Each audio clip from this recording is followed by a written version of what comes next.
अस्सलाम वालेकुम। आज हम बहुत इंपॉर्टेंट चीज पे बात कर रहे हैं और हम इस शीट में क्या बात कर रहे हैं, हम इस शीट में ये बात कर रहे हैं कि हम बोनस देना चाह रहे हैं एम्प्लॉइज को, मगर एक क्राइटेरिया रख के। क्राइटेरिया क्या है भाई?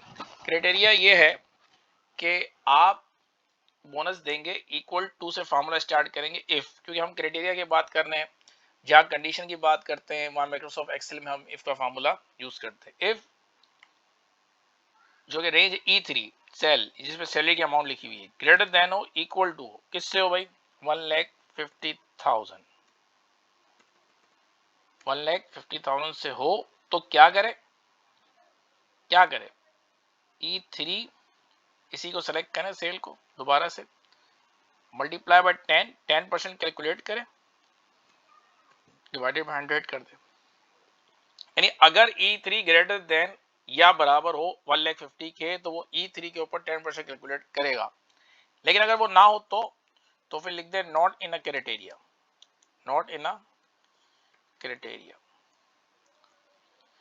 यानी वो उसी सूरत में 10% आपको ऐड करेगा जब आपकी अमाउंट 1,50,000 से ज्यादा होगी। यहाँ हमने ब्रैकेट क्लोज किया, फॉर्मूला देखें ओके हो गया। जैसे ही मैं अगर फॉर एग्जाम्पल इसको 1,34,000 कर दूंगा ना, ये लिख देगा नॉट इन क्राइटेरिया। और जैसे ही मैं इसको 1,54,000 लिख दूंगा, यहाँ तक कि मैं अगर 1,00,000 फॉर एग्जाम्पल के तौर पर 1,49,000 भी लिखूंगा तो भी नहीं आएगा। और 1,50,000 लिखूंगा क्योंकि मैंने इक्वल टू का बात करी है, तो 1,50,000 लिखूंगा तो भी ये कैलकुलेट करेगा और इसको हम आसानी के साथ कॉपी करके इस फार्मूले को मुख्तलिफ जगहों पे नोट इन क्राइटेरिया। किसी की भी सैलरी है फॉर एग्जाम्पल के तो ये 77 है, हमने कहा 1,70,000 थी भाई, 77,000 तो बहुत कम दे दी, इसको ऑटोमेटिक कैलकुलेट हो जाएगा। तो बहुत ही जबरदस्त काम है ये, बोनस के ऊपर कैलकुलेशन है।